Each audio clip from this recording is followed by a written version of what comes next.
दोस्तों नमस्कार। जो काम इस देश की संसद नहीं कर पाई, जो काम इस देश की सुप्रीम कोर्ट नहीं कर पाई, वह काम चुनाव ने कर दिखाया है। क्योंकि चुनाव के वक्त जिन संवाद को प्रधानमंत्री जनता के साथ जिक्र कर रहे हैं और जिन बातों का जिक्र अपने तौर पर देश के गृह मंत्री कर रहे हैं, शायद उस संवाद का एक ही मतलब है कि हमें हर हाल में चुनाव जीतना है और उस चुनाव को जीतने के लिए वोटों का ध्रुवीकरण किसी भी तरीके से हो जाए। चाहे जिक्र अतीत के युद्धों का करना पड़े, चाहे वो 71 का युद्ध हो, चाहे 65 का युद्ध हो, जिक्र चाहे गुरु गोविंद सिंह जी का करना हो या संत रविदास का करना हो, जिक्र चाहे इस पूरी प्रक्रिया के दौर में हिजाब का करना हो, कब्रिस्तान का करना हो, सीधे कहें तो मुगल काल से लेकर अभी तक की परिस्थितियों में मुसलमानों को लेकर कटघरे में हर हाल में खड़ा कर दिया जाए और समूचा वोट दूसरी तरफ ध्रुवीकृत होता चला जाए, जो सत्ता यानी बीजेपी के अनुकूल हो जाए। क्या ऐसी परिस्थितियों में यह चुनाव आकर फंस गया है? क्योंकि ध्यान दीजिए, सुप्रीम कोर्ट द्वारा दिए गए सबसे अहम फैसले सरकार का उस फैसलों से पहले उन नीतियों को बनाने की पूरी प्रक्रिया और पार्लियामेंट में उन्हीं फैसलों से पहले हुई बहस में सरकार का रुख, आपको कोई अंतर नजर नहीं आएगा। और जो संविधान के तहत चेक एंड बैलेंस की परिस्थितियां इस देश में लगातार बनाई गई है कि इंस्टीट्यूशंस सरकार से हटकर कैसे काम करेंगे, और शायद इसीलिए कार्यपालिका, विधायिका और न्यायपालिका को डेमोक्रेसी का 3 पिलर माना गया। लेकिन संयोग से तीनों को एक पिलर में कन्वर्ट कर देना और चौथे पिलर के तौर पर मीडिया भी उसी पिलर को सच बताते हुए अपनी बातों को रखने की स्थिति में आ जाए, तो देश के भीतर का सबसे बड़ा संकट यही रहा कि जनता ने जिसे चुना है वह अगर डेमोक्रेसी और कॉन्स्टिट्यूशन को भी सत्ता के लिहाज से डिफाइन करने लगेगा, यानी परिभाषित करने लगेगा, तो कोई क्या कर लेगा। लेकिन उत्तर प्रदेश के चुनाव ने खास तौर पर सरकार की उस कलई को खोल दिया है जिसमें सरकार की अपनी मंशा बीजेपी के प्रचारक के तौर पर, चाहे वो प्रधानमंत्री हो चाहे वो गृह मंत्री हो, जिन शब्दों का इस्तेमाल हो रहा है उन शब्दों के आश्रय शायद जमीनी मुद्दे जिनसे सरोकार इस देश के वोटरों के हैं, लोगों के हैं, उसको हर हाल में ढकने की जो पूरी प्रक्रिया है, यह उन परिस्थितियों को लगातार खोलते चली जा रही है जिसको लेकर हम लोग बहुत पहले से बहस करते आ रहे हैं। हमें पता है इस देश के मैन्युफैक्चरिंग सेक्टर की हालत कितनी खस्ता हो चली है, सर्विस सेक्टर अपने तौर पर किन परिस्थितियों को जी रहा है, इस देश की बैंकिंग स्थिति कितनी खोखली हो चली है। हर कोई जानता है कि अब रोजगार पैदा कर पाने की स्थिति का कोई भी विजन सरकार के पास नहीं है। लेकिन इस चुनाव के साथ अगर इन परिस्थितियों को जोड़िएगा तो जनता की जो भीड़ है रैलियों के भीतर और जो जनता का शोर है और प्रधानमंत्री और गृह मंत्री की रैलियों में खाली कुर्सियां जो है, उसमें ध्यान दीजिए कैमरा सिर्फ अब स्टेज पर रहता है और स्टेज पर बोले गए शब्द ही घर घर में टेलीविजन के जरिए पहुंच जाते हैं और उसी के आश्रय एक परसेप्शन बनाने की कोशिश लगातार हो रही है। और इन शब्दों पर जब आप मापदंड कीजिएगा तो पंजाब में रहेंगे तो गुरु गोविंद सिंह के जरिए भी चीजें अगर अनुकूल हो जाए तो भी चलेगा, संत रविदास के जरिए भी परिस्थितियों को अपने अनुकूल कर लें, यह भी चलेगा। उत्तर प्रदेश की स्थितियों में जाहिर है मुगल काल का जिक्र होगा, मुसलमानों को कैसे ध्रुवीकृत किया जाए जिससे हिंदू वोट बैंक एक साथ में हमारे साथ खड़ा हो जाए, हिजाब का जिक्र है, कब्रिस्तान का जिक्र है, और इस पूरी प्रक्रिया में पहली बार हमने देखा 3 युद्धों का जिक्र भी हो गया। 3 युद्धों के जरिए, इससे पहले कि सत्ता ने चाहे 65 का युद्ध हो चाहे 71 का युद्ध, यानी जब बांग्लादेश दुनिया के मानचित्र पर इंदिरा गांधी ने बना दिया था और अमेरिकी फौज नहीं चाहती थी, उस वक्त की परिस्थितियों को भी मौजूदा वक्त में नए तरीके से परिभाषित या उस पर चोट करने की जो सोच है, मंशा एक ही है कि किसी भी तरीके से लोगों के भीतर एक उबाल पैदा हो। वह उबाल भड़काने वाला हो, वह उबाल वोटों के ध्रुवीकरण का हो, कुछ भी होना चाहिए। क्योंकि इस परिस्थिति में अब सरकार नहीं बच पा रही है कि दरअसल बेसिक इंफ्रास्ट्रक्चर इस देश में है ही नहीं, वो एजुकेशन का हो, हेल्थ का हो, रोजगार का हो, मजदूरों का हो, किसान का हो, यह एक पूरी प्रक्रिया है जो धीरे धीरे सरकार ये लगातार चाहती रही कि इस देश में जातियों को लेकर बहस जरूर होने लगे चुनाव के वक्त, जिसमें वह सोशल इंजीनियरिंग का जिक्र करे, लेकिन इस बात पर उसने खामोशी हमेशा बरती कि इस देश में कॉरपोरेट की कौन सी जाति है, कॉरपोरेट के भीतर की जाति और सत्ता की अपनी जाति जो सत्ता संभालती है वह चुनाव के वक्त तो कभी ओबीसी हो जाती है, लेकिन सामान्य तौर पर वह क्यों कॉरपोरेट के साथ किन स्थितियों में आकर खड़ी होती है। शायद यह एक बिल्कुल नई परिस्थिति इस देश के सामने है और उत्तर प्रदेश के भीतर का सच इस दौर में यह हो चला है कि अगर आप जनसंख्या के लिहाज से भी समझे तो उत्तर प्रदेश में बड़ी तादाद में जो दरकिनार कर दिया गया वोटर, उनकी तादाद कितनी है। आप कल्पना कर रहे हैं कि भारत की अपनी जनसंख्या जो है वह दुनिया में दूसरे नंबर पर होगी, लेकिन उत्तर प्रदेश की अपनी जनसंख्या दुनिया के देशों में 5वें नंबर पर आती है। पहला चाइना है, दूसरा भारत है, तीसरा अमेरिका है, चौथा इंडोनेशिया है। इंडोनेशिया भी 27 करोड़ की जनसंख्या है। पाकिस्तान की जनसंख्या से ज्यादा उत्तर प्रदेश की जनसंख्या है और शायद इसीलिए उत्तर प्रदेश का चुनाव भारत की उस मानसिकता का प्रतिबिंब धीरे धीरे बनता चला जा रहा है कि भारत होना कैसा चाहिए। क्योंकि यह कैसे संभव है कि 19% मुसलमान एक तरफ हो जाए, 8 से 9% यादव एक तरफ हो जाए, 10% जाटव एक तरफ हो जाए, ब्राह्मण किसी भी हालत में झूलते रहे इस सियासत में। अगर इस सत्ता की सोशल इंजीनियरिंग और जो भी सांप्रदायिकरण है उसके दायरे में जब आप घुसेंगे तो इसका मतलब है कि लगभग 10 करोड़ लोग उत्तर प्रदेश के भीतर उस सियासत के लिए कोई मायने ही नहीं रखते हैं या फिर जोड़ तोड़ की राजनीति में उनके अनुकूल परिस्थितियों के गुण गाने हैं, वह भी कोई दूसरा नहीं, देश के प्रधानमंत्री। हालांकि प्रधानमंत्री उस समय बीजेपी के प्रचारक हो जाते हैं, गृह मंत्री भी प्रचारक हो जाते हैं, लेकिन ध्यान दीजिए तो किस रूप में देश को सामने रखा जा रहा है। और शायद यही गुस्सा अपने तौर पर तेलंगाना के मुख्यमंत्री का फूट पड़ा, जो उन्होंने अपशब्द कहे, लेकिन उनके भीतर का गुस्सा है। क्या उत्तर प्रदेश हर चीज को अपने तरीके से महसूस करते हुए पहली बार ऐसे चुनाव की दिशा में उत्तर प्रदेश को ले जा चुका है जिसके परिणाम आने वाले वक्त में भारत को परिभाषित करेंगे? यह सवाल इसलिए महत्वपूर्ण हो चला है क्योंकि हम लोगों ने लगातार देखा है कि इस देश के इंस्टीट्यूशंस किस तरीके से कठपुतली या प्यादों में तब्दील कर दिए गए। लगातार उसके भीतर में जो डेमोक्रेसी के पिलर्स थे उनका ढहना किस रूप में जारी रहा। शायद इसीलिए जो प्राइवेटाइजेशन की दिशा में बढ़े, तो हमें लगता है कि आज एक जिक्र और करना चाहिए कि जब आप 1991 में जो भारत में इकोनॉमिक रिफॉर्म अपनाया गया उस कालखंड में दो चीजें और हुई। एक मंडल निकला था, दूसरा कमंडल निकला था, यानी धर्म और आरक्षण का जिक्र भी था और बाजार का जिक्र भी था। वही एक सफर को चलते चलते जब आप 2022 में उत्तर प्रदेश के चुनाव के नजदीक पहुंच जाएंगे तब आप समझ पाएंगे कि बीजेपी हर चीज को अपने लिहाज से, यानी वह जो धारा थी पीवी नरसिम्हा राव की 1991 में इकोनॉमिक रिफॉर्म की, लाल कृष्ण आडवाणी 1991 में कमंडल लेकर निकले थे, वीपी सिंह ने अपने तौर पर मंडल का जिक्र कर दिया था, लेकिन उत्तर प्रदेश के चुनाव में देखिए तीनों चीजों का समावेश है। सबसे रईस पार्टी के तौर पर न सिर्फ देश में बल्कि दुनिया के सबसे रईस पार्टी के तौर पर बीजेपी का जिक्र आप खुले तौर पर कर सकते हैं। जितने इलेक्ट्रोल बॉन्ड उसके पास बिके, और इलेक्ट्रोल बॉन्ड की पहचान बिना किसी जानकारी के बॉन्ड को खरीदना और पार्टी के खाते में पैसा चले जाना, ये एक अपने तरीके का हवाला, अपने तरीके का ब्लैक मनी, अपने तरीके की गलत इकोनॉमी है। लेकिन यह सब कुछ इलेक्शन का हिस्सा बने, पॉलिटिकल पार्टी का हिस्सा बने। दूसरी तरफ सोशल इंजीनियरिंग को के जरिए मंडल को भी हथियाने की कोशिश 2017 में की गई थी, सफल हुए। 2022 उम्र आते आते लोग समझने लगे। जो कमंडल को लेकर सियासत थी वो अयोध्या से लेकर काशी कॉरिडोर तक नजर भी आया, लेकिन सवाल सबसे बड़ा यह था कि इस दौर में जो लोग अयोध्या में भी रहते हैं और जो बनारस में भी रहते हैं, वहां के युवाओं के सामने सबसे बड़ा सवाल था एजुकेशन का ना होना। एजुकेशन हो गया है तो नौकरी नहीं मिलना। जो बड़े बुजुर्ग थे उनके सामने सवाल था जो महंगाई है और रोजगार जो खत्म हो रहे हैं, लॉकडाउन की परिस्थितियों को भोगा, जीएसटी को भोगा, डिमोनेटाइजेशन को भोगा।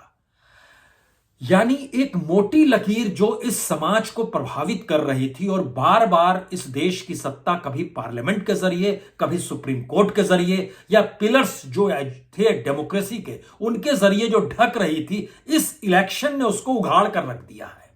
तो क्या उत्तर प्रदेश के भीतर में पहली बार बीजेपी को अखिलेश यादव से सामना नहीं करना पड़ रहा है? समाजवादी पार्टी नहीं है सामने, या कोई कांग्रेस या बीएसपी नहीं है। पहली बार जनता वर्सेस बीजेपी की स्थिति तो नहीं आ गई है। और बीजेपी भी दरअसल इस दौर में पूरी तरीके से बदल गई, क्योंकि बीजेपी में सामूहिकता का बोध खत्म हो गया। कौन सा कैबिनेट मिनिस्टर है जो इस बात को ठोक कर कह दे कि दरअसल अपनी मिनिस्ट्री में हम जो चाहते हैं हम वही करेंगे?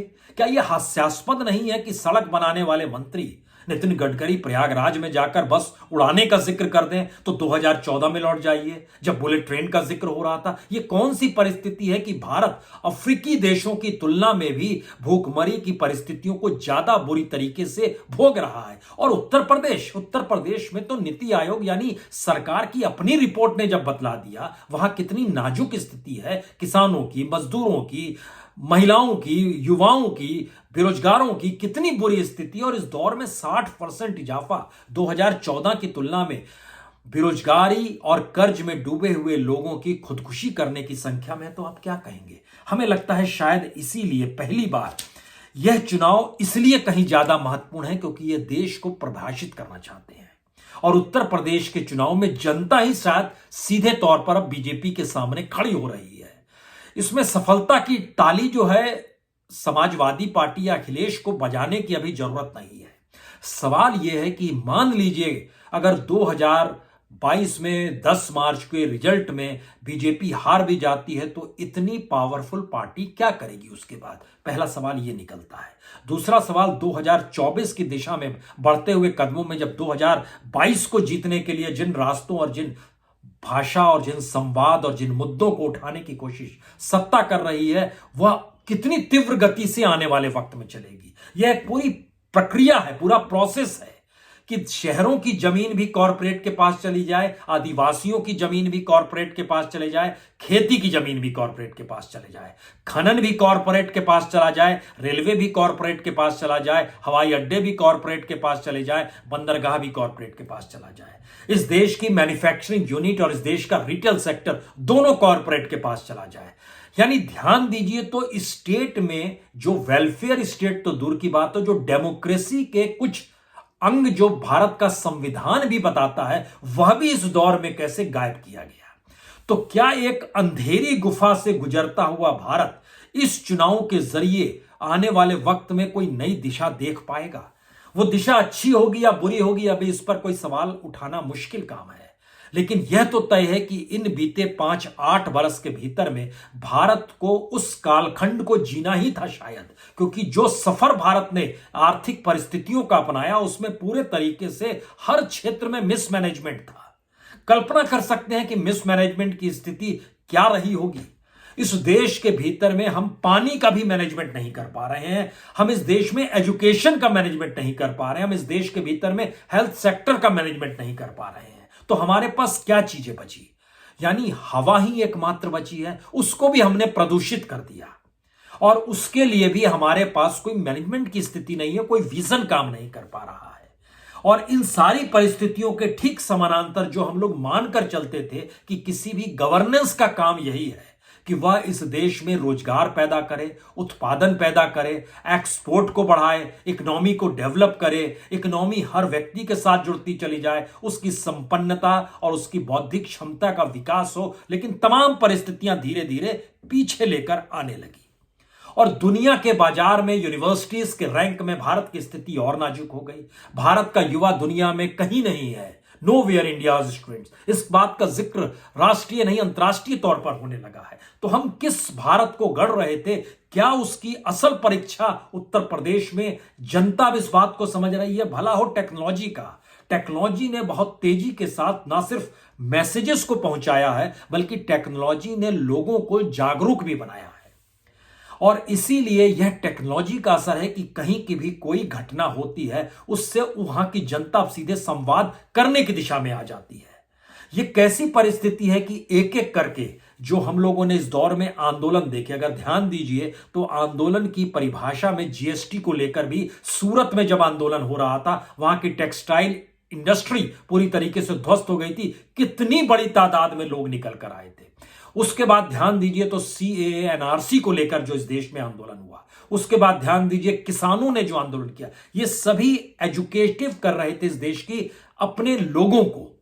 और यह लोग लगातार सीखते समझते चले जा रहे थे। लेकिन इस चुनाव की खासियत यह रही कि जब दिल्ली की लुटियंस दिल्ली से सैयद लोक कल्याण मार्ग या फिर रायसीना हिल से निकलकर प्रधानमंत्री जब पंजाब पहुंचे या उत्तर प्रदेश की गलियों में पहुंचे या फिर गृह मंत्री जब पहुंचे, तो उन्होंने जो संवाद की भाषा बनाई वह उस टेक्नोलॉजी से पहले की थी जिस टेक्नोलॉजी के जरिए लोग इस दौर में शिक्षित हो चले हैं, जागरूक हो चुके हैं, जान चुके हैं कि इस देश के मुद्दे क्या हैं। शायद इसीलिए जब देश के गृह मंत्री जिक्र करते हैं कि अगर विभाजन के समय प्रधानमंत्री नरेंद्र मोदी होते तो पता नहीं क्या होता, कमाल की सोच है ये। या फिर मुगल काल से मौजूदा मुसलमान की नस्लों को जोड़ना, अजीबोगरीब परिस्थिति है ये तो अभी भी स्थिति अनुकूल है कि धर्म को लेकर जो मोटी लकीर खींची गई है, अब उसको एक विभत्स चेहरा जो है सत्ता का नजर आने लगा है। क्योंकि जो धर्म यानी कमंडल और मंडल को मिलाकर सत्ता पाने की जो सोच थी, अब उसे अयोध्या में भी लोग जान रहे हैं, यानी फैजाबाद के इलाके में भी लोग समझ रहे हैं, बनारस में भी लोग समझ रहे हैं।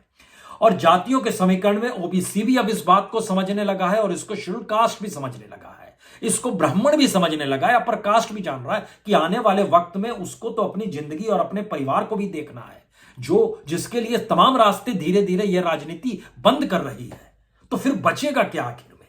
शायद ये वो परिस्थितियां हैं, क्योंकि कुछ सरकार के जो डॉक्यूमेंट्स हैं और सरकार के जो डाटा है, हमको लगता है उसका इसलिए जिक्र करना चाहिए क्योंकि कॉरपोरेट के हाथ में जब इंफ्रास्ट्रक्चर दे दिया गया, बेसिक नीड दे दी गई और रिलीजियस एस्पेक्ट भी दिया गया है, यानी जो इंफ्रास्ट्रक्चर जो पर्यटन के लिहाज से धार्मिक स्थलों को बनाया जा रहा है वह भी कॉरपोरेट के हाथ में दिया जा रहा है। हम लोग अक्सर जिक्र करते हैं कि ताजमहल और लाल किला दे दिया गया, अब इसमें मत जाइए, वो तमाम मंदिर भी जाओ अपने तौर पर पर्यटन और कमाई का हिस्सा होंगे। यानी ध्यान दीजिए, कमाना महत्वपूर्ण है, बाजार महत्वपूर्ण है, इकोनॉमिक रिफॉर्म के नाम पर हर चीज का मोनेटाइजेशन। उस लिहाज से जब हमने परखना शुरू किया कि इस वक्त जो कॉरपोरेट की जो 5 टॉप कॉरपोरेट है उसके पास जितनी पूंजी है, वह पूंजी अगर हम 20 साल पहले चले जाएं, अटल बिहारी वाजपेयी के काल में ही चले जाएं, तो उस समय उस कॉरपोरेट की पूंजी से भारत की जो अपनी जो पब्लिक सेक्टर की जो अपनी कंपनियां काम कर रही थी उससे जो कमाई थी, और उसमें एलआईसी का भी जिक्र करने की आज की तारीख में जरूरत है, क्योंकि एलआईसी को भी धीरे धीरे खाली कंगाल बन के प्राइवेट सेक्टर में सौंप दिया जाएगा। अब चिंता मत कीजिए, और पहले राउंड में 10% होगा, 5%, 10%, 20%, 50%, 51%, फिर 74%। धीरे धीरे चीजें कैसे शिफ्ट कर दी जाएंगी, यह बैंकों की पूरी प्रक्रिया और आरबीआई की पूरी सोच के हिसाब से आप समझ सकते हैं। जो 2000 में और 2022 में, इस 22 साल पहले की परिस्थिति में कॉरपोरेट की पूंजी आज की पूंजी की तुलना में लगभग 1/4 थी। यानी इस दौर में उस समय 25 रुपीज उसके पास थे, तो आज उसके पास 100 रुपीज हो गए हैं।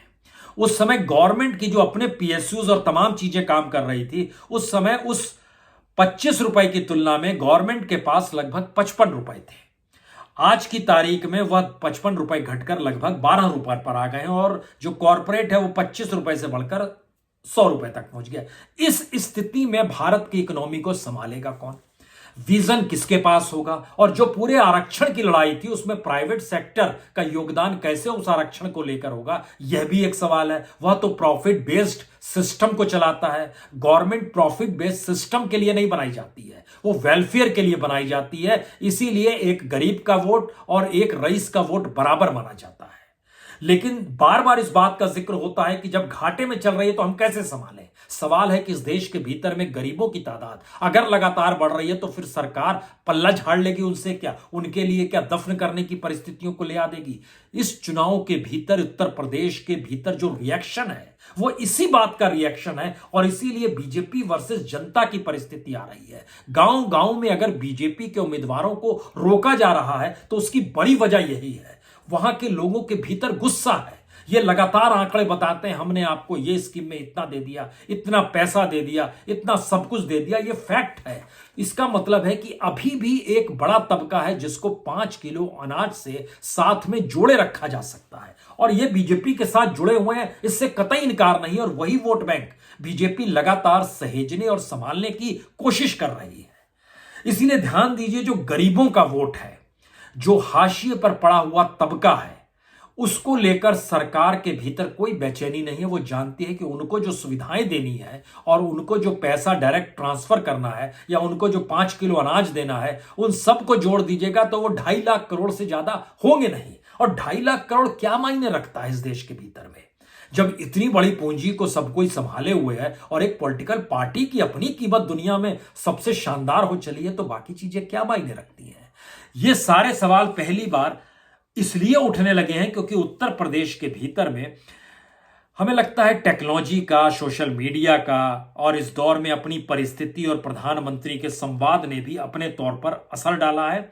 और कॉरपोरेट की भूमिका जिस रूप में बड़ी होती चली गई, आंदोलनों ने जिस रूप में चीजों को जागरूक किया, उसने कई सवाल एक साथ उन पॉलिटिकल पार्टीज के लिए भी पैदा किए हैं कि आप चुनाव जीत जाएंगे तो जनता आपको जिता रही है। जनता जिता रही है मतलब जनता आपको जिता नहीं रही है, किसी को हरा रही है। उसके बदले तो आपके पास क्या प्लानिंग है, आपके पास आने वाले वक्त को लेकर कैसे आप उस राजनीति का सामना करेंगे जो सबसे रईस है, जिसके पास पूरा इंफ्रास्ट्रक्चर पड़ा हुआ है और जो केंद्र की नीतियों के आश्रय इस देश के फेडरल स्ट्रक्चर को भी चकनाचूर कर चुकी है। ये सारे सवाल इस दौर में उठ रहे हैं और यह उत्तर प्रदेश उसका एक ग्राउंड जीरो धीरे धीरे बन रहा है। जो पश्चिमी उत्तर प्रदेश से का वोटिंग पैटर्न है, वो जैसे जैसे आगे चलेगा और तीसरे फेज में जब वह बुंदेलखंड तक पहुंचेगा तो वहां का भी प्रयोग सबको समझना होगा। आप वह पानी से गरीब इलाका, यानी पानी है ही नहीं, वहां पर खेती कर नहीं पाते हैं, मजदूरी है नहीं, पलायन होते चला जाता है, बेरोजगारी की स्थिति बड़ी नाजुक है। इन सारी स्थितियों से निकलते निकलते आप मध्य उत्तर प्रदेश और धीरे धीरे पूर्वांचल की दिशा बढ़ेंगे जो अपने तरीके से गरीब और मुफलिस है। उसके सामने आप कौन सा संवाद बनाएंगे? अयोध्या, काशी कॉरिडोर, मथुरा, पाकिस्तान, चाइना, आने वाले वक्त में अंतर्राष्ट्रीय छवि या वहां के धार्मिक परिस्थितियों को भरना, कौन सी छवि बनाएंगे आप? ये सारी चीजें ना तो पेट से जुड़ी है, ना जिंदगी से जुड़ी है, ना विकसित होने की प्रक्रिया से जुड़ी है, ना फिर इस रूप में जुड़ी है कि आने वाले वक्त का भारत कैसा होगा। उत्तर प्रदेश को ये चीजें निर्धारित करनी है, उत्तर प्रदेश को यह समझना है। इसीलिए उत्तर प्रदेश की बहस में अखिलेश से ज्यादा बीजेपी को लेकर बहस है।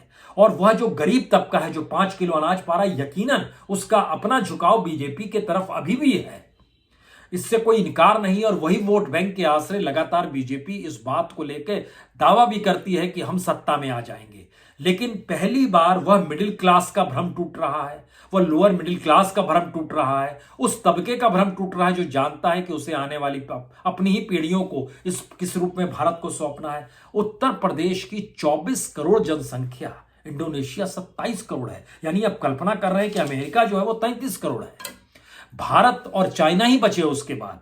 तो यूपी का मतलब दुनिया के मानचित्र पर कितना महत्व वाला है और वहां की राजनीति किस रूप में प्रभावित करेगी, यह आज की तारीख में प्रवासी मजदूर जो तकरीबन 1.25 करोड़ से ज्यादा प्रवासी मजदूर उत्तर प्रदेश के थे, क्या उनके घरों में झांका जाए?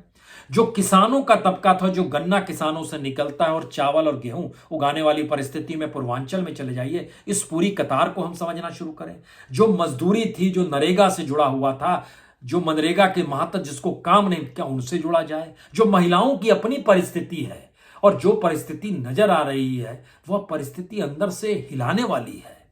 कानपुर के भीतर में प्रियंका गांधी निकलती है और एक महिला को देखकर एक दूसरी महिला आके लिपट जाती है और रोते हुए बतलाती है कि किस तरीके से उसकी बेटी के साथ क्या कुछ हुआ। तो क्या थाने काम करना बंद कर गए?